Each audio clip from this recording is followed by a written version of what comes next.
Hi, and welcome to the Red Tunic Podcast, a podcast where I look to rediscover what makes gaming fun and enjoyable by having positive conversations with those related to the industry. My name is Link, and today I'm joined by Zan, creator of the game Hedon Bloodrite. Hi, Zan, how are you doing today? Hey, I'm doing just fine. How are you?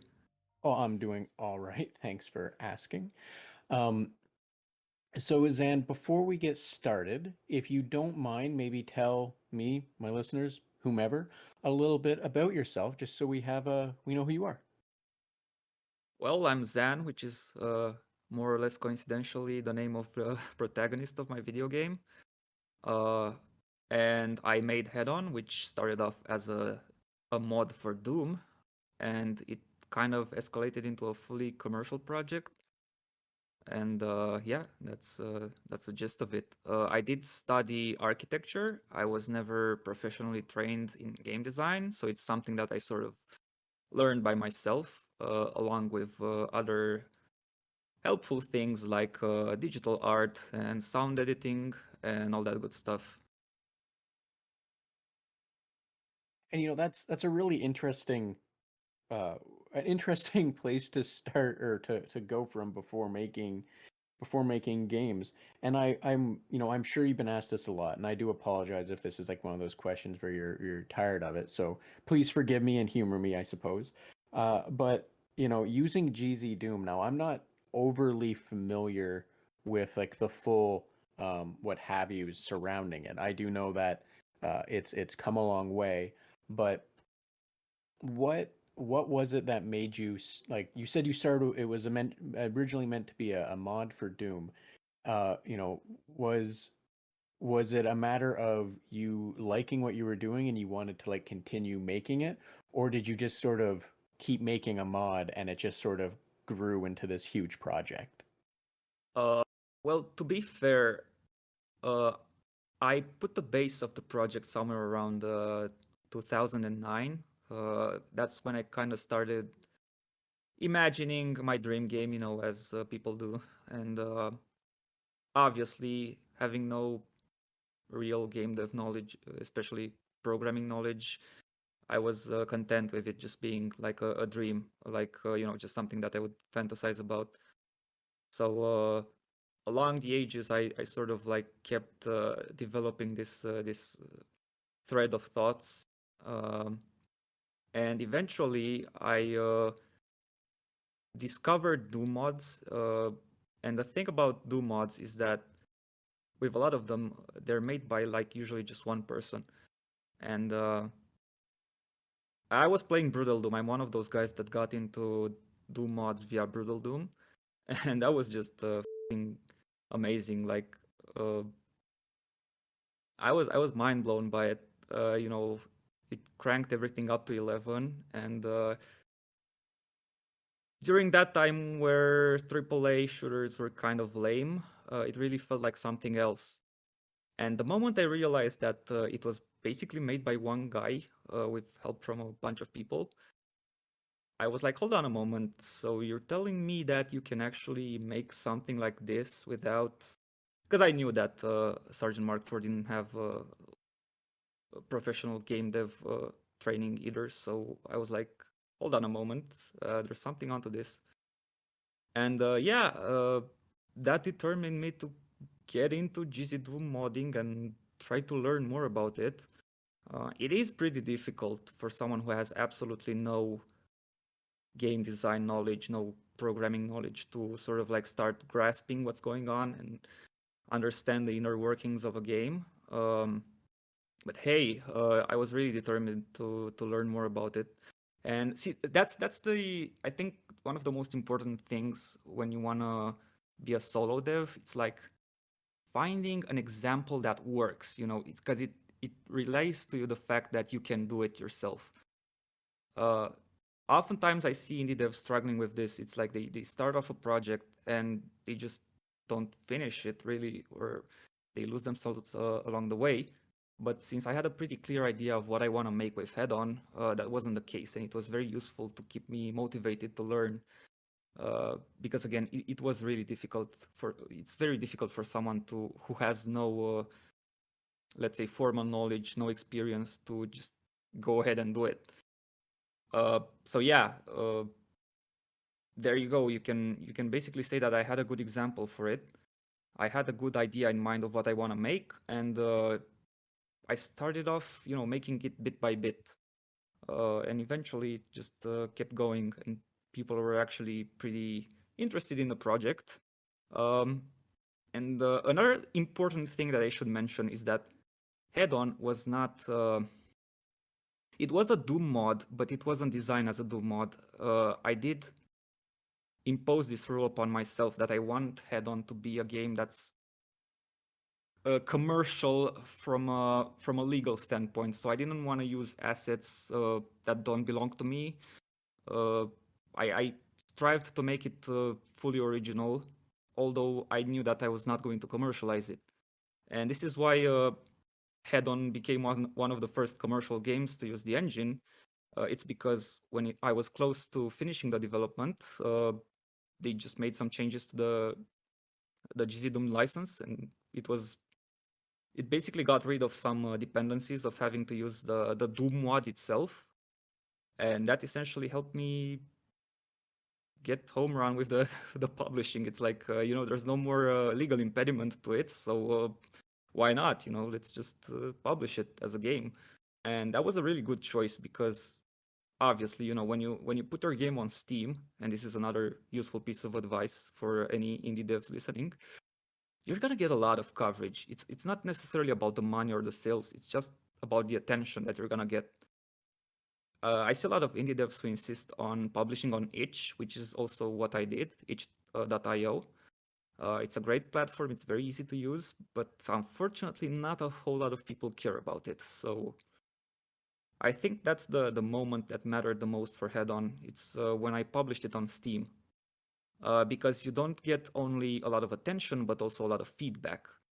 And I guess that's kind of like the moment where I realized that, if I want to do this, I have to be a lot more serious. I have to have higher standards. And I started, patching stuff, taking in feedback, doing all sorts of things. And, the game just kept going. So, this is in 2019. And in the meantime, I've also released a sequel, which is Hedon Bloodrite. And yeah, that's the gist of it. And thank you for sharing that. And I found it really interesting because what you said is correct. Now I shouldn't say what you said is correct, sorry. From what I've seen, what you said is correct. And by that I mean from the amount of like Doom mods or what have you that I've seen, most of them are relying heavily on Doom assets or the built-in WADs or what have you, right?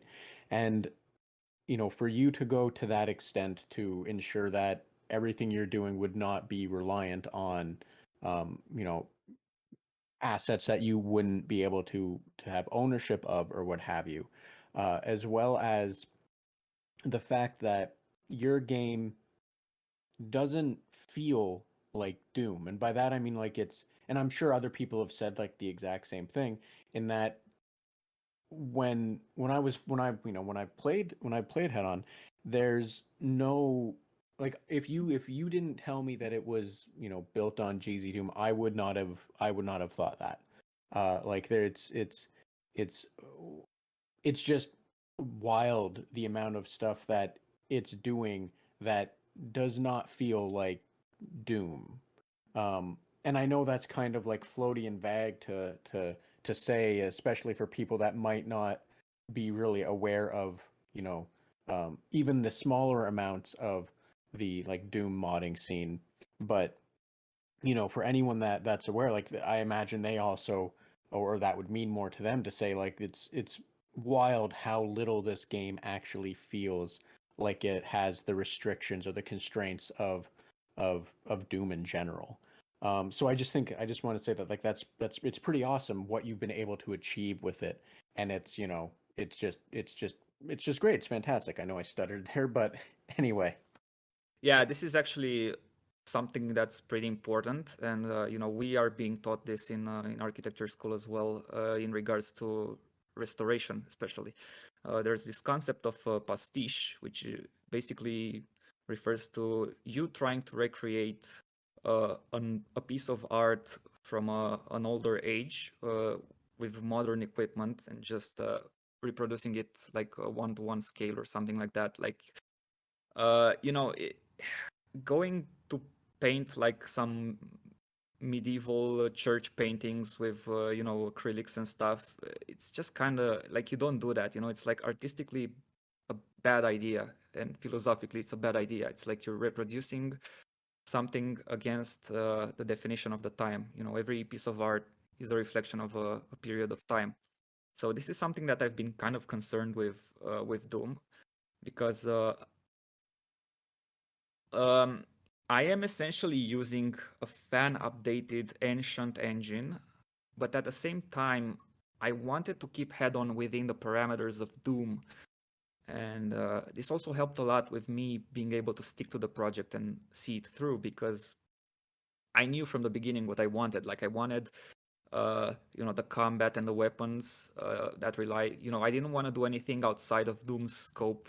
I wanted it to be like a simplistic retro FPS with some bells and whistles, like for example the inventory system from Hexen, and of course some readables and some puzzles. But again, those are fully doable with just the resources that I had within the engine. I didn't have to make any sort of like additions to it or use it for something that it's just not meant to be used for. And that's something that people who consider this engine should keep in mind. You can do some very impressive stuff with it. There's Total Chaos, which kind of like showcases just how you can pretty much use GzDoom to make like a very realistic looking game, very atmospheric with like detailed 3D models and stuff like that. But you might encounter some issues trying to use the engine for that purpose. So it's important to know your tools and to use them for what they were supposed to make. So yeah, in that regard, I'm actually glad that you think that Hedon stands out, because that's exactly what I wanted. Like, I wanted to make something using simple tools. It's relatively a simple game, because that's what I like about these older games. But at the same time, it's I guess it does stand out from the regular Doom mod and Doom DC. Yeah, and I wish you the best luck in the future with whatever projects you might do, if they are based on GzDoom again or what have you. Just because if you were able to achieve, like, based on what I've seen with Head-On and what how it presents itself, I'm sure that if whatever your next project will also be as uh, I don't know if unique is the right. I'm sure it'll stand out just as much. I'm just gonna go with that. I think that's the easiest way to avoid avoid trying to Yeah, pick the words. yeah, I have actually, like, this year I decided to pick up Unity, and oh boy, I did not like it. It's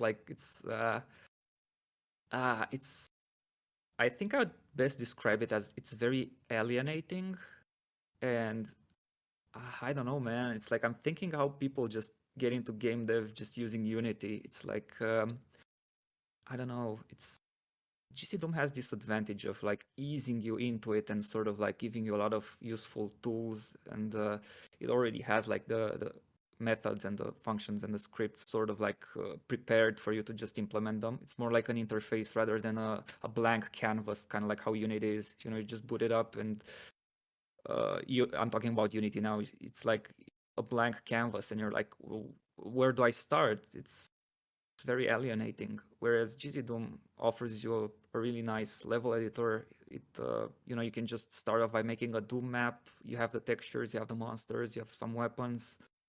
You can just switch off to your own assets. So it's very, I don't know, it's very beginner friendly, I guess. Once you get over that initial hop where you have to kind of understand how a game functions on a fundamental level, how the code communicates with the assets and with the engine and so on and so forth. So yeah, but obviously, now that I'm doing this full time, I have to make some progress. I don't want to stick with GZDoom for my entire life, because I don't want to be that dev who makes one game and that's it. As much as I love Head-On, I just have to branch out a bit and try something else, because if I get stuck with this, it's not gonna be good. So yeah, I am actually working on 2 projects right now. I'm no longer going to be using Unity. I have discussed this with my programmer because I did hire a programmer, and we decided to go with Godot instead of Unity for a number of reasons. But it's still like a big boy engine. It's not so. Yeah, unfortunately, GzDoom, as much as I love it, it's gonna have to take a break. However, I am still working on a secondary project that's gonna be, let's say, related to it. And unfortunately, I can't talk too much about them. I did tease them both, but I just don't have a lot. I mean, this year has been, I don't know, it's been a mess. Uh, going from, I had this like very focused work pacing. It's like, you know, wake up, work on Hedon. Like I knew exactly what I had to do that day, just mapping, whatever, spriting, sound design, just work all day long and go to sleep and then repeat the cycle. But now I'm like, I'm having to coordinate with other people, which is like, it's gonna be a great experience. I'm really glad I decided to pair up with a programmer for this project, and with the secondary project, I'm also paired up with someone. So I'm no longer a solo dev per se. But yeah, it's a change of pace, and there's also the I don't know. I've been very distracted in general this year because I had to learn like new stuff. I actually started off right in January. I was like, as soon as the new year starts, I'm gonna pick up 3D modeling. So I picked up Blender and I started making some characters for it, and it's actually going pretty well. I really like what I got so far, and yeah, I also tried to learn more about Unity and learn more about programming, but I realized that it's just a pointless. Like, I could technically do it the same way I learned GzDoom, but it's just gonna take too long, and unfortunately, I don't have that time. And speaking of, there's also like a lot of exterior pressures that have made this year kind of a nightmare for me. Like, the impending economic crisis, or the war going on right next door. So yeah, that doesn't help. I've been really stressed out this year, but yeah, you gotta deal with it. You just gotta deal with it. Yeah, I can say I understand from the economical standpoint. I cannot fathom the amount of stress or worry that you would have living so close to I'm just gonna say it as it is, like an active war zone. So, I know. I wish for the best of your safety for your mental and physical health. Fingers crossed that things I don't know the right way to say that they resolve themselves, so I'm just going to say fingers crossed that things resolve themselves. I'm sure there's a much more nuanced way to approach that or a way to phrase that, but I am not the person to know that nuance. Uh, well, if you're a, I guess like a self-employed, because yeah, if you want to make indie games, you're gonna be self-employed really, and you have to consider these things. Like you have to be prepared for them, and it's just very distracting. I wish things were going better, but unfortunately, we have to brace for this.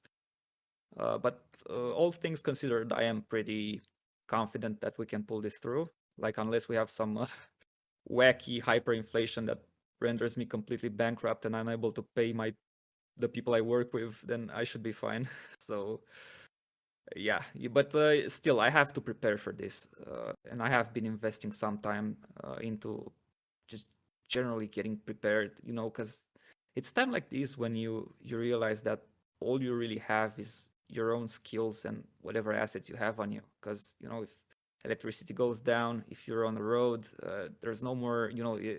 Essentially, all your funding is some digits on a virtual bank account. Like I don't know, man. It's times like these really make you reconsider your priorities in life. So I have been essentially forced by the circumstances to invest some time into preparing myself for the worst. So that's also not very helpful for developing a game. But again, it is what it is, and we'll see what happens. Here's hoping Yeah, for the best. yeah, definitely. And like I said, I wish you the best for all of that, just because it's definitely It's definitely not something that's fun. And if I may, I'd like to ask about a few other things. And just because you had mentioned, coming from architecture, going to school for architecture, and then moving to modding for GzDoom, then to Unity, then to Godot, or at least what you've worked with or experimented with, I guess you would say. But how did you get down the path into making or developing like games? Like what got you from there, from going to architect to making games and all of that? Well, quite frankly, I didn't really like architecture. It's really not fun. I know it looks like it's fun from the outside, but once you're like 3 years in the university, you're like already fed up with it. So I guess that helped. And the other thing that helped was that I sort of like did both. Like I sort of developed Hedon in parallel with studying, so that helped me have a foothold with it. I released it when I was close to finishing school, and I saw that it had a lot of success, like unexpectedly, and I was like, I could probably just do this for a living. But once you do something for a living, it's always a good idea to start improving, and that's why I decided to take this more seriously and learn more tools, like for example Blender right now, which is something that I wasn't very familiar with, and switching to different engines, because if you want to do this for a living, you're gonna have to broaden your spectrum. You never know what happens, so it's good to gather as much skill as you can, even if it's very, again, uncomfortable and difficult. You just have to, I guess, steel yourself and do it. I don't know. I just think it's a good idea to go to approach it like this. So I guess my motivation was that I really liked doing this. And at the end of the day, in a way, I'm still creating like a physical architectural world, because you might have noticed that a lot of the places in Hedon look not necessarily realistic, but realistically functional, as opposed to a lot of retro FPS, which just make these sort of like abstract geometric spaces. I tend to have a more realistic approach to Hedon, which a lot of people have appreciated so far, although in some cases it does feel like a strange psychological limitation, because I do play other games and I see like these wonky spaces that make no functional sense, but they're nice and they look interesting. And I'm like, I wish I could make these like crazy areas without having a voice in the back of my head screaming that it's so wrong and I shouldn't be doing that because it makes no sense. And this is a habit that I'm actually trying to break with the current games that I'm working on, or rather the current game, because spoiler for the other one, I won't be doing a lot of level design. So yeah, essentially the main project that I'm working on right now is like an immersive simulator, and I suppose you'd like to talk about this a bit. As I said, I can't reveal too much about it. I have occasionally teased some details on Twitter, namely the fact that it's going to be centered around the dwarves from Hedon, so it's going to be in the same universe as Hedon, and it's primarily inspired by Thief and by Arx Fatalis. And no, it's not gonna be very similar to Gloomwood, because I know people are gonna be curious about that. I did hear the interview with Dylan, so I've been pretty excited to see how Gloomwood does. I hope it does really well, because who knows? Maybe the same way we had like a retro FPS resurgence, we might have a retro ImSim resurgence as well. So yeah. So, I will say this, that I am not fully aware. Well, let me roll back a little bit. I can agree that a retro like an ImSim resurgence would be wonderful, and I've discussed this previously. I think it was with Dylan, the developer of Gloomwood, that I asked him of this. If not him, it was someone else, and I'm just not remembering who. But it was whether or not the market was, maybe not the market, the people, I guess, were ready for more ImSims, like more of that. And if that's the route you're going as well, I'm happy to hear that, because for me personally, I was a little too young when Sims were big when they first came out. I didn't quite grasp Thief. I didn't quite grasp System Shock. Um, and for me, it was when Deus Ex came out that I was just old enough to actually understand how all the systems interacted, how everything played out, like just the cohesive nature of it. And it's some of the older Sims, it's harder to go back and get into. There's System Shock has a nice patch, or System Shock 2, sorry, has a nice patch that modernizes it to a sense. I'm putting modernizing in, air quotes there. And if you're moving towards making an sim as well, I think that's fantastic, because it for people like me that were just on the cusp of not being at the right age for it, or not, for people that aren't able to fully enjoy the older, I'm gonna say, um, the older jankiness of the games. Jankiness isn't the right word, um, um, but I'm just clunkiness. I'll say Yeah, I clunkiness. know That's what the you more mean. Yeah. appropriate. The clunkiness of some of the old games, just of how they moved, like just everything. Um, I think it's fantastic if that's what you're working towards, and to me, that says if you're doing it, if like that, that there's probably lots of people that are looking at the whole sim genre now, and I think that's great, because it's you know there's a market for it, and I hope that you find success moving towards that, just because sims are pretty interesting. They're pretty fantastic, and having more of them is never bad when there's going to be an audience, like we saw years ago with the explosion of roguelikes, for example. And a lot of people suddenly went, oh, hey, I like roguelikes. Um, you know, for me, for example, like I had tried playing traditional roguelikes, and I was not really able to grasp them, to enjoy them. But as I got older and the more non-traditional roguelikes started coming out, I was able to enjoy that genre more and enjoy some of the traditional ones more. So, with luck, we'll see a similar explosion. And, if you're working on that now, you'll probably be just, with, fingers crossed for you, you'll be just as that explosion maybe takes off. So you'll see, some success, or I shouldn't say some, you'll see a lot of success for that as well. But yeah, no, I think if that's what you're working towards, that'll be great. Just because, obviously, with the success of some of the other ones that are slowly trickling out or being announced, or what have you, there'll be a market for it, and I think it'll just be great to see how this market evolves and it explodes out, because it's going to happen, and I think that's going to be fantastic when it does. Yeah, I'm hoping it'll happen. And this is another interesting thing about being an indie dev, because there's this common conception or misconception that IMSIMs are financially bad. But I think that's the case mostly for like AAA companies. I don't know. Apparently, they don't like them. They require a lot of development time, a lot of investment, and they just don't pay off. I don't know.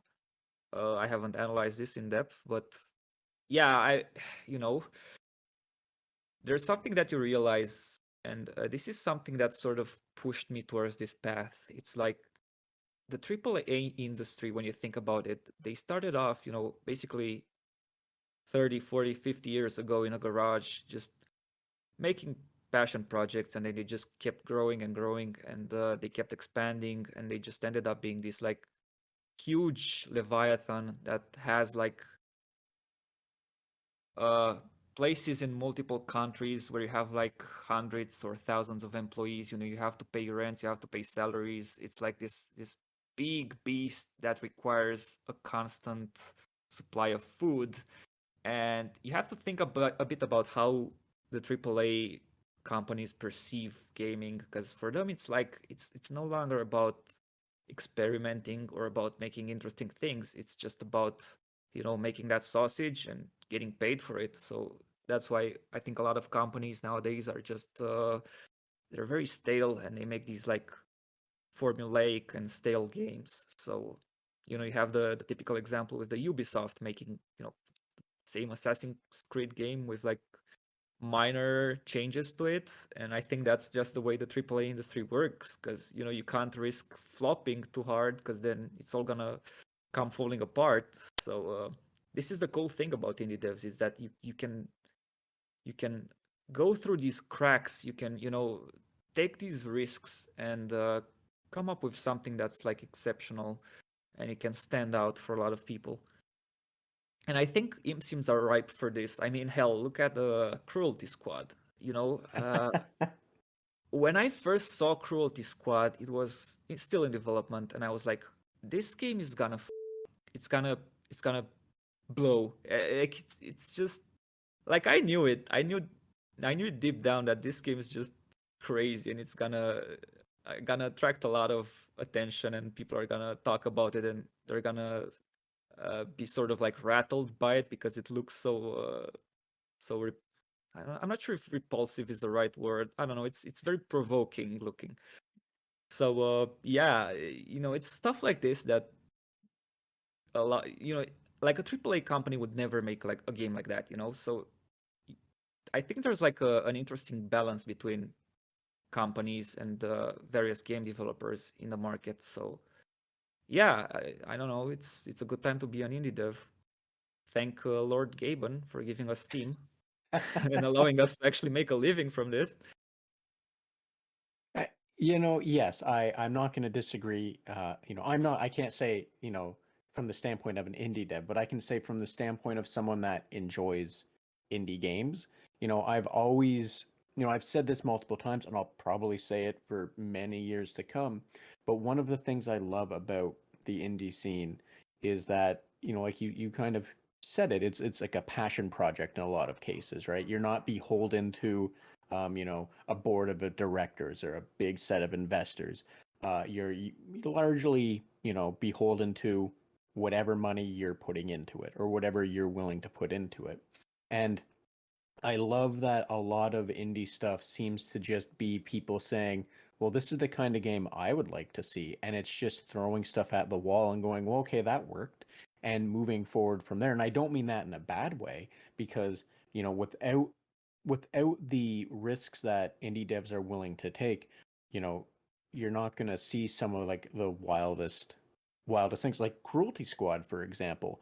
And, I can say with absolute authority, it took a day or two for me to actually translate what I was seeing on the screen. And I kind of got it after the hype, after everyone started talking about it. And I was like, okay, if other people are saying this game is not bad, like when I think for me it was when Civi, I think it was, came out and went, no, people needs to look at this game, that I went, well, okay, if it's got his seal of approval, despite I think him saying he hates that people look to him for that seal of approval or what have you. But when he gave that seal of approval, and okay, well, maybe it isn't as janky as it looks. And after a day or two of just seeing everything, it wasn't. I want to say it wasn't just noise that I was seeing.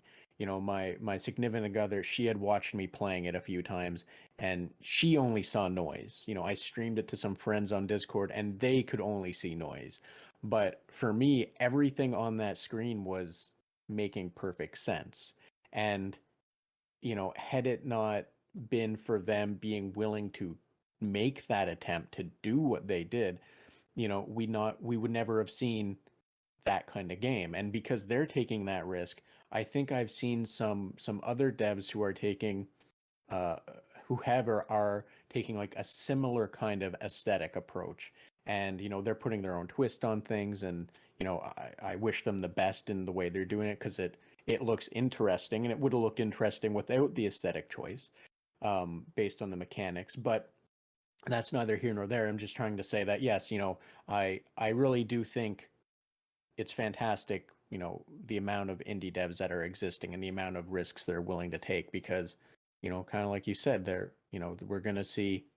Uh, we might not see, on one end of the spectrum, we'll see like really unique, cool things, and on the other end of the spectrum, we might see like an indie dev's attempt at something like Assassin's Creed, but there will, there's more than likely going to be a focus on a mechanic that's highly polished or done very differently, or what have you. And I absolutely love just seeing what the indie scene is wanting to do, because they're willing to take the risks, because for them it's, let's be honest, it's about money. Like, obviously you want to eat, you got to eat, but it's not just about money. It's not about saying, oh hey, we need to release Call of Duty 2021. Oh, it's been 8 months, we have to now get ready to release Call of Duty 2022, or like FIFA, whatever. It's like, it's not, the focus is different, and that's the best thing about it.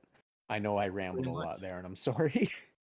No, you're perfectly on point, and it's the same with Hedon. Like Hedon really was just a game intended for me and myself only. It's the fact that other people liked it was as an added bonus, but other than that, I just wanted to make my own weird merge between like an FPS and like Hexen and like an sim sim, and I wanted it to have like sexy orcs and goblins and like weird crystal punk technology and all sorts of stuff. And it came along to get came along nicely because again it did stand on years upon years of world building and planning, and me being sort of honest with myself and realistic, and asking myself, would this make sense? Would people like this? Would they just consider it completely stupid and shrug it off? Because here's another thing, and you did say it about Cruelty Squad. It's like you need to have some sort of fan base in order to allow your game to grow more popular. Because if nobody talks about it, especially positively, they're just gonna see it as some sort of like weird, crappy game. Like, I don't know, it's just they're not gonna be willing to give it a chance. That's the thing. So I think this is one of the most difficult things and it's not like there's a way to handle it. If you're gonna take a risk, you're just gonna have to do your best, and just keep putting wood on the fire and keep fanning those flames and hope that your game's gonna live up to what you made it to be. That's the thing. And yeah, I did take a whole bunch of risks with Hedon. I do say this a lot. I wasn't even intending on having Zan as a protagonist for it, but it's sort of like tempting fate sometimes. Like I was like, if I want people to talk about this game, Zan might be a more interesting character because she has a history. She looks like, she's thick and muscular and stuff like that. And I'm like, it's, yeah, some people are gonna think it's stupid, but they're just gonna, it's gonna be like something interesting about the game. And that's the thing. You need interesting aspects for a game to get people to talk about it. Even if they talk smack about it and they don't like it, they're still talking about it. People still know about the game. And in this regard, I've been sort of like pressing in this direction to help Hedon grow. And oh boy, it's been growing a lot. I mean, I was really not expecting when releasing Bloodrite, which by the way was released as a free update, because that's like one of the other risks that I took. Because my thought process was like, I have this game, and I could release a second game, which is like a good financial idea because Steam does give you a lot of initial exposure, and you're going to make like a solid chunk of money by just putting your game up on Steam. And yeah, Steam's gonna direct a whole bunch of people to your game, even if it might not look like it. It's a very big platform. It's got millions of people on it, so it's definitely worth it. And I knew that if I was going to release Bloodrite as an update, it would just completely miss out on that attention. So yeah, I was pretty torn on it. But on the other hand, I knew it would be like a very Chad move, and that people would really appreciate it. So that's essentially what I banked on. Like, it was a meme. It's like, hey, I released the game for basically free. I mean, I did increase the base price of the game to reflect it, but everyone who had the game essentially got a new game for free, and Bloodrite was also like way bigger than the original Hedon. So it's stuff like this. It's you can play with this kind of stuff. You see this a lot with like New Blood and especially Dave Oshry. Like he's really a marketing genius. Like he does this thing where it's just funny in a way, and people love it. So yeah, that's it's good lessons for indie devs out there, and it's stuff that the AAA industry just can't really do. And yeah, exactly. I don't everything you said I understand and I agree, I agree. It's a major risk, and smaller publishers or devs or what have you are more ripe to take advantage of those kind of scenarios.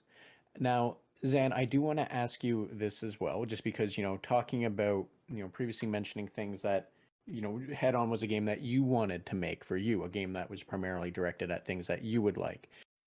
Can you speak to maybe what your favorite game was as a child? Because I'm curious where, Head On was a game that you made for you to like. I'm curious where some of, those other games that you might have liked, where they compare, if you will.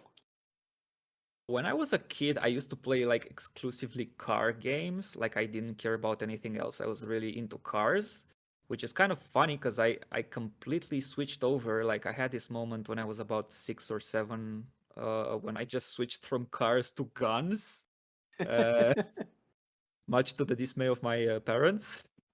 And I actually grew up with mil sims. I grew up with Delta Force and with Arma, and I think I remember playing Quake 2, and I thought it was kind of like weird, me being used to more I guess more realistic games and shooters, going to this sort of like fast-paced game that I couldn't really understand.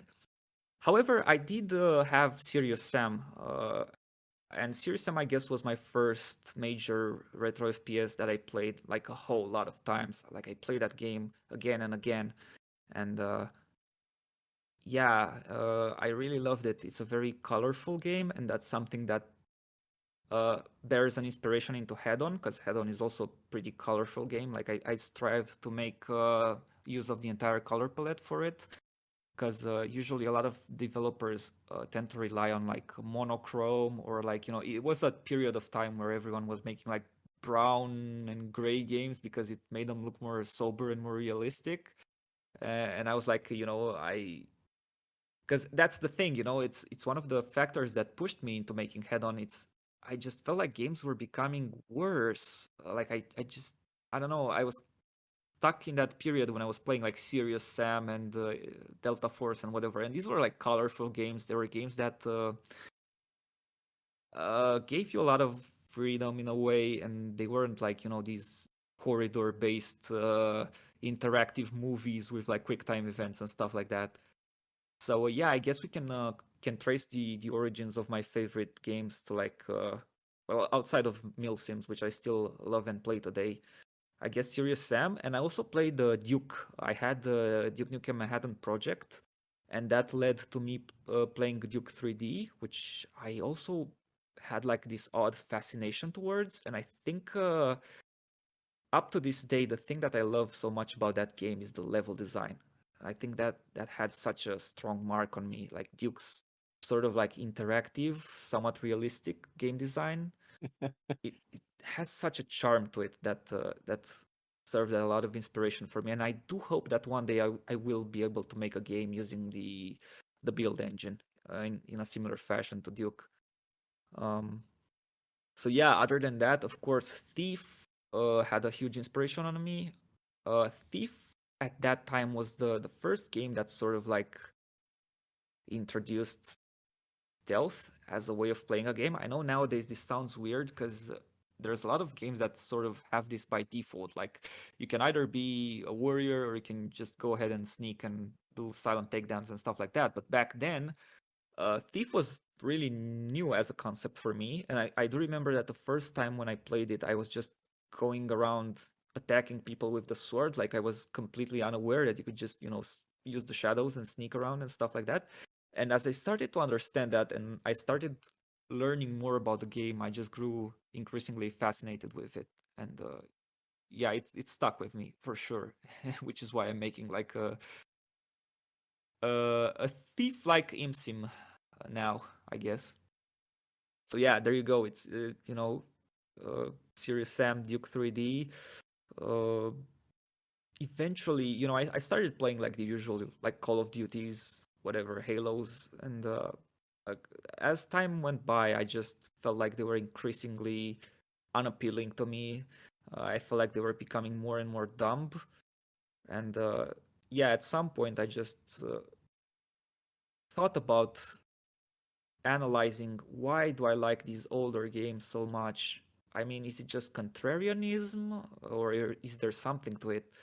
And I think the key element of the analysis was the level design itself, because these older games just flow completely differently. They just give you like this level which you can explore in whatever way you wish, and you can improvise in some ways. You can do stuff like rocket jumping to reach certain areas, which is stuff that's just no longer available in your regular modern warfare AAA shooter. And again, I think this is why these older games have so much soul to them. I mean, think about Duke Nukem. The game just gives you a damn jetpack. I mean, the level designer is just, here you go, bro. You can break the level in whatever way you want. You can explore it vertically. It's the game's not gonna take your jetpack away at a certain point in order to make sure that you're not gonna explore the level in a way that's not intended. And it's details like these that once you realize them, you start to understand what made these retro FPS games stand out and why it's worth going back to the roots and exploring these design choices. Really, Yeah, and I understand what you're saying, and yeah, it was a very different philosophy or approach then, and now there certainly are games that have big open hubs or levels or what have you, but I understand what you're saying in that a lot of games have kind of segregated things, not segregated, have kind of like narrowed things down to kind of be more linear in the fact that you're always pressing onward, which is not a, always a bad thing. It's just it's nice to have the variety, so that way that's not your only option. And it's sorry, it's good. It's good to see that we're getting those options explored more. From some big studios are putting stuff out as well, where they're also trying to kind of take a step back, but also again back to the whole indie thing, that there's a focus there, and I think it's just great that the options for what we have available to us is ever expanding.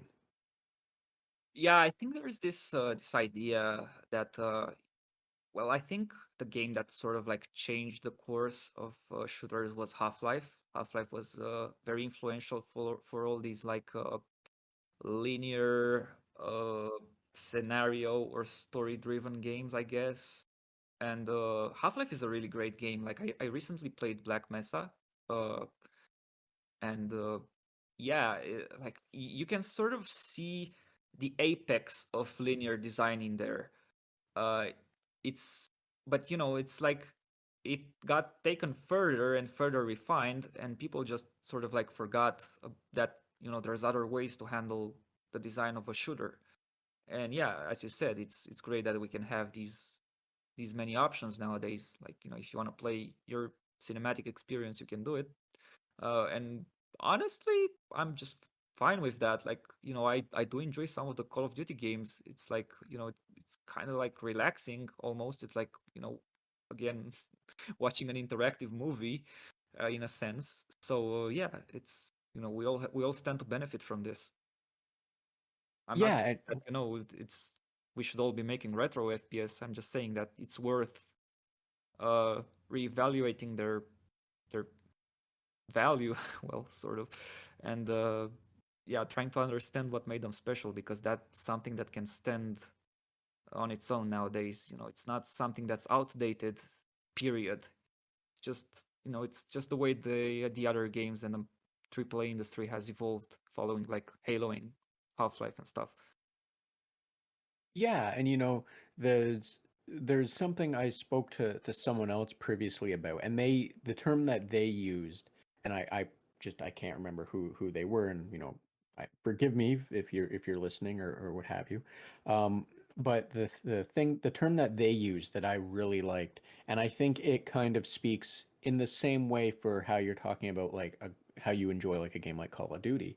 And in for some people those are games that are going to be like sugar. You get your hit, and it gives you that little rush. It gives you that, and then the sugar dies down, and it's no longer.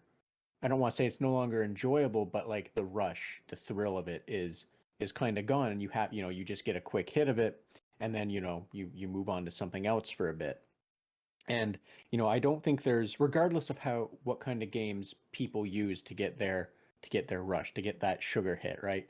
You know, there whatever those games people get, but it's always interesting to hear what those games are. And I don't mean to speak ill to whatever games people use as, for that, because we're all allowed our own tastes, and it's always fantastic when Of when you course, have yeah. what you like, right? But it's interesting to hear what some people, what their relaxing game is, or what have you. Kind of like, you had mentioned that, it's kind of relaxing in a way. And, for me, those games are not relaxing just because that's not the kind of the person I am. It's like I can't be in that mindset, but I love hearing how like some people, they play high intense games or high action games like, oh, hey, it's what I do to unwind, or it's what I do to like relax. And you have some people that play like League of Legends or like Dota too. And those games which are uh for me are highly stressful. Those, for other people, like, oh no, these are just, the opposite of stress, right? So it's always great to hear. And yeah, for I'm happy that those games exist, like Call of Duty, for example, because there's obviously a market for it and people enjoy it, and I'm happy they enjoy it. But like, it's great when studios and such are expanding, right? Yeah, pretty much. Everyone's entitled to their own preferences. I mean, uh, one of my comfort games is actually very stressful. It's an online meal sim where you have to pay a lot of attention and you have to communicate with people and you have to do all sorts of stuff, and it's just not relaxing. But I still go to it at the end of the day. Well, not so much anymore because I really just didn't have time to play a lot of video games lately. But still, yeah, I mean, whatever works for you. Um, yeah, What recently, because I think you're interested, since that was one of the questions. I have played a few games recently. Usually when I play games, I have like two kinds of approaches. Sometimes I play them for the sake of inspiration, or sort of like doing some sort of research for work, I guess. Um, or just trying to immerse myself, or get some inspiration for like visuals or atmosphere, because that's very important. And there are other games that I'm just curious about, and I hear that they're really good, and I'm gonna try them out. And one of these games that I was actually pretty excited to try out was the new Doom, the one released in 2016, actually, because it took me like 3 years to get to playing it. And funnily enough, I just didn't like it, which is weird because people might think that Zan's working in GzDoom. He likes his Doom games, but I don't know. Like, it just didn't do it for me. I was honestly expecting it to be a bit different. I was expecting it to be like Doom, but with modern graphics.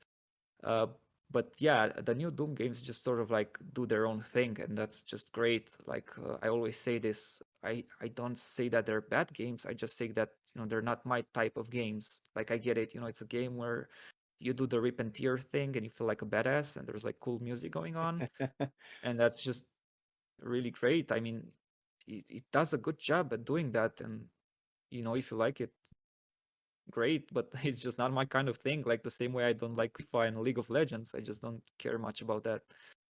So yeah, So I am curious, just because Doom 2016 and Doom Eternal are, um, they're different games.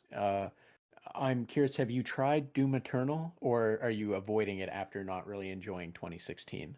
I haven't tried it because I have a whole lot of other games in the backlog, but I did look up some reviews. I did look up the gameplay, and I have to say, I think overall, Doom Eternal is a lot. It comes together a lot better than Doom 2016. I feel like it knows what it wants to be a lot more than Doom 2016.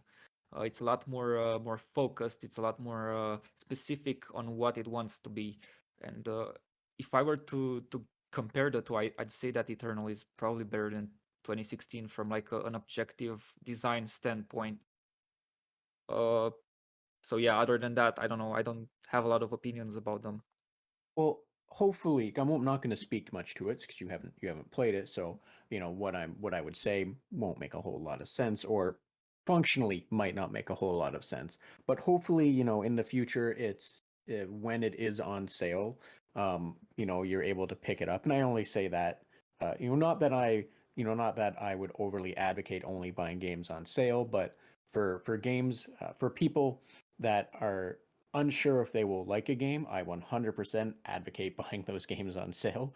But if it's on sale at a reasonable price for you, and you get a chance to play it, I hope that it's something that you might enjoy a little more, just because it is a different game than Doom 2016. And if there were aspects of 2016 you did enjoy, you might enjoy Eternal some more. And that's all I'll really say to that, just because you haven't played it. I don't want to there isn't much to try and draw out or drag out from that.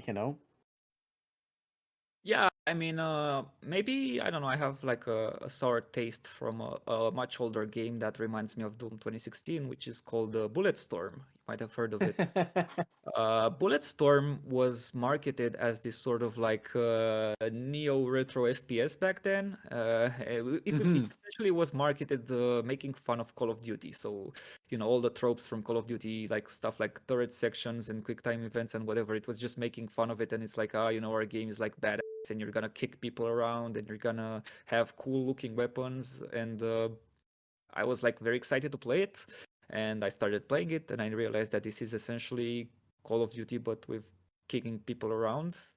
So I was like really disappointed with it, and it even has like a turret section and stuff like that. So it was kind of like a fall retro FPS aesthetically speaking. And the thing that kind of annoyed me so much about it is that it insisted so much on you using this like combo system where you had to like constantly perform some sort of combination between either throwing people in the air and then shooting them, or I don't know, throwing them in like what do you call those terrain hazards like spikes and stuff.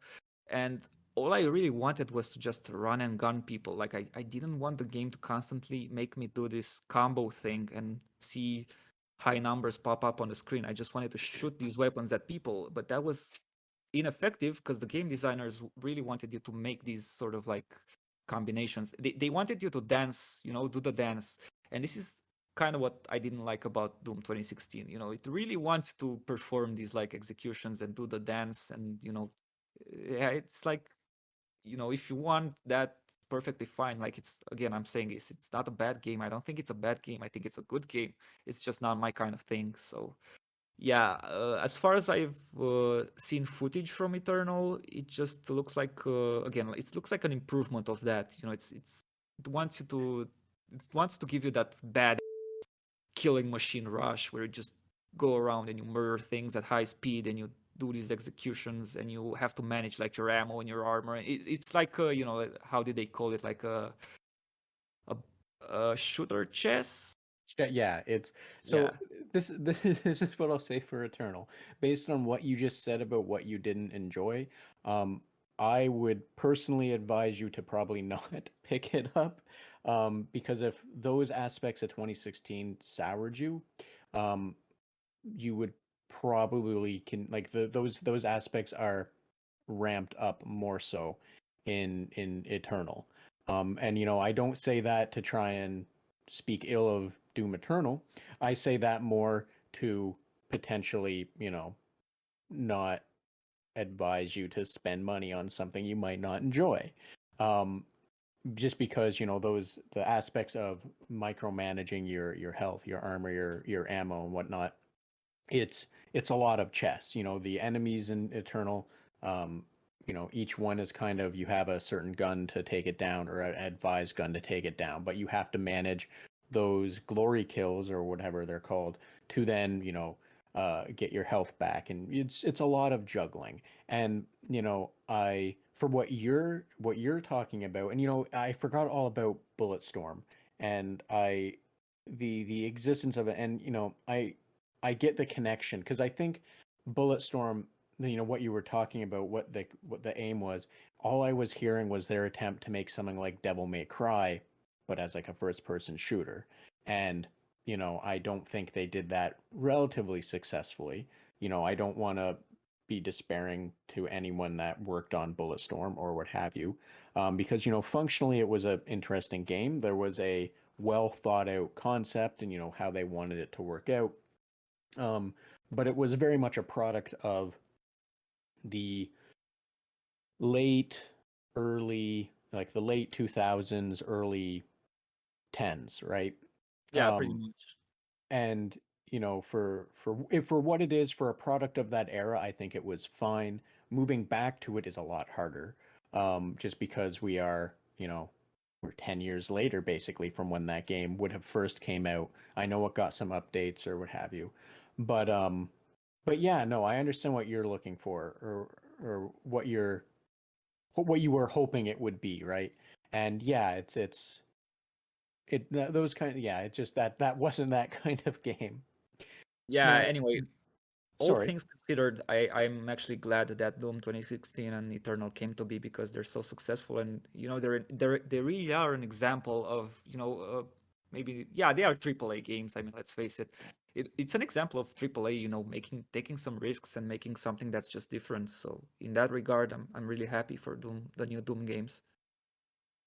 Yeah, far be it from me to ever speak ill of games successfully evolving what they are, or working towards evolving. And when I was younger, I really enjoyed arcade shooters, and in my mind, an arcade shooter was something like Serious Sam when it came out, because Doom, or Doom likes at that point in time, to really to say how old I am, but like the arcade shooter and then the Doom likes were one did, like, the arcade shooters came from that, but they diverged very differently. In Serious Sam, or games like Serious Sam, it's sometimes a literal onslaught of enemies for 10, 30, 40, 5 minutes, where you're just gunning them down. And personally, I grew out of being able to enjoy those games, only because it always felt too the the constant pressure from them always felt too much, when the pressure was on, and it was just not a thing for me. But those games evolving to newer ways, or those games still existing, is great, because my father, for example, absolutely loves those games. And you know it's great that they exist, but I also really love when those games evolve, and you get to see kind of like a modernization of the two, the what would have been like a Doom like and like an arcade shooter, seeing them merge to produce newer things. And I love seeing modern takes on them, is all I'm really trying to get at. Sorry. Yeah, it's also a thing that, I have this strong conviction that art and culture generally evolve in like well, not a circle, but a spiral. So it's not always, history doesn't repeat itself, but it sure as hell rhymes. So, yeah, I mean, I get what you mean. It's really interesting to see this going on. I like that history doesn't repeat itself, but it rhymes. Yeah, I'm not sure Um, who said it, but someone said it. It's a good quote. yeah, it is. It's absolutely fantastic. Now, Zan, I don't want to take too much more of your time. However, I am curious. What what is it outside of gaming do you do?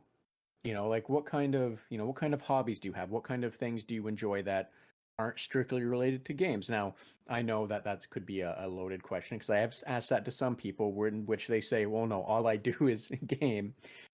So don't feel compelled to say to make something up if all you do is game. All I do is game, really. It's kind of, yeah, it's kind of funny because you spend all your day in front of a computer making a game, and then how do you relax? Well, you play games. I don't know. And even that, like I said, oftentimes I do it in an academic purpose. Like I play a game just so I can grab a bit of inspiration from there. But still, it's I wouldn't do it if I didn't enjoy it. So yeah, I am obviously trying to take care of my health, so don't worry about that. I'm not just, I'm actually, for 2 years now, I've been consistently exercising and doing some workout at home, so I'm doing pretty well on that front.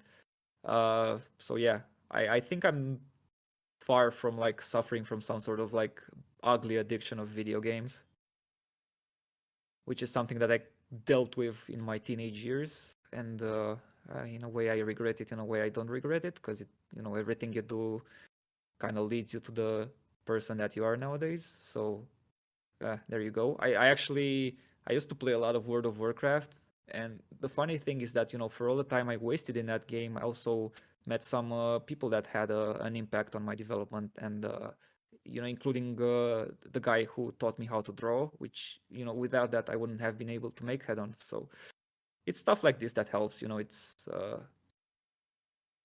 whatever hobby you have, as long as it's not destroying your health, just keep doing it. Don't worry about it. And if it's destroying your health, try to do it in a way in which it doesn't do that. I like that philosophical approach or view of things, and I myself have my own kind of take on that in a very similar way, and I think that is very important to remember that the actions you do today are going to make the you of the future, right? And we can sometimes look back on things we have done in our life that we regret. And if you really really get introspective with yourself, you can actively find where things you did that you regret had absolutely no bearing on your future other than knowing that that was a dumb thing to do. But then you look at it some more and you go, well, I should have been smart enough to know that was a dumb thing to do, right? Yeah, um, absolutely. but I think that's important to remember and keep in mind that you know, if it's if 10 years, 15 years, whatever down the line, you look back at your youth and you're like, oh yeah, I wasted away playing WoW or whatever it was, right? But if you take an extra step to that and think about the relationships that you made, the experiences that you had, like there's a lot of focus. Well, there was. Now the focus is much different, just because as technology advances and like I'm gonna say this not in a negative way, but like the difference between being a millennial online and being like a Gen Z is very different, and that the level of acceptance to spend more time online and to have more online friends it's accepted more.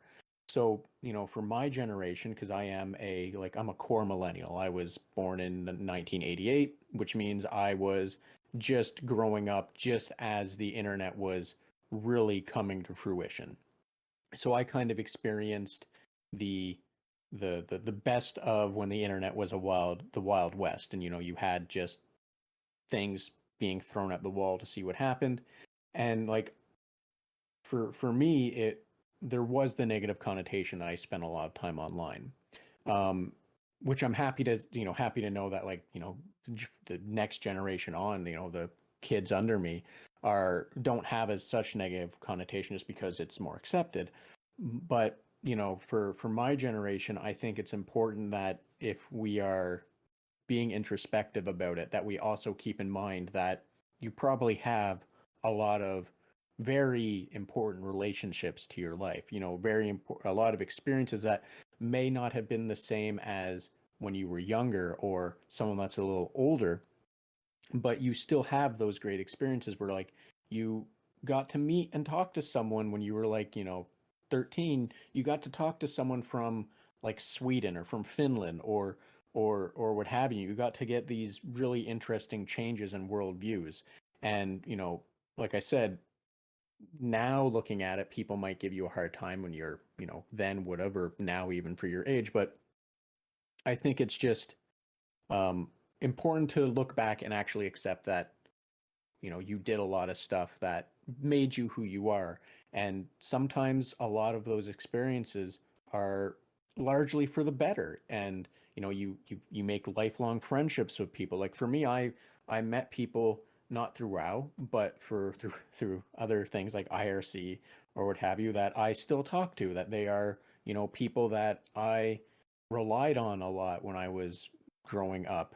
And like they're fundamentally part of who I am. The advice that they would have gave me is, you know, is important to me, and I still hold it, and it's still something that has created who I am. Sorry, that was a very long, kind of convoluted, windy way of just saying yes, I agree, and it's important to understand and accept that what we have done in our past largely creates who we are, and we should be happy with that when looking back on it.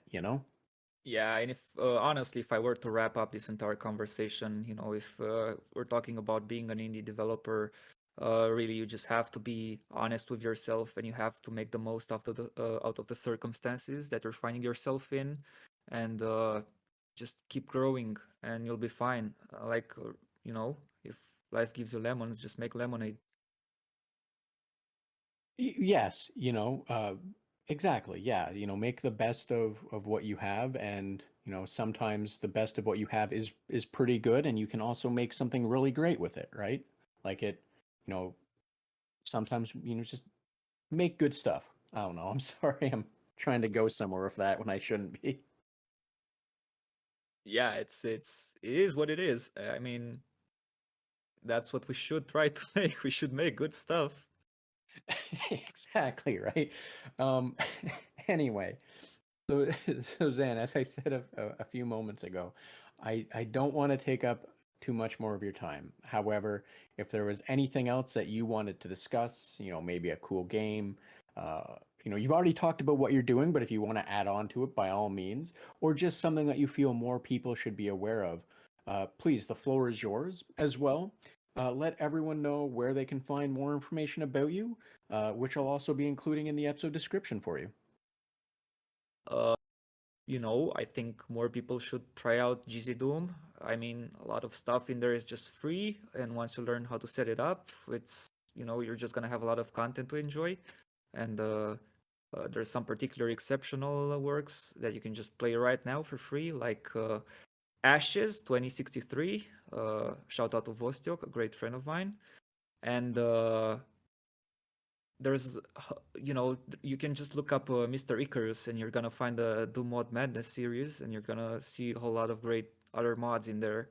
But yeah, you know if you don't have anything fun to play, maybe you should try out some mods. That's a great idea. It gave me like years upon years of enjoyable gaming experience.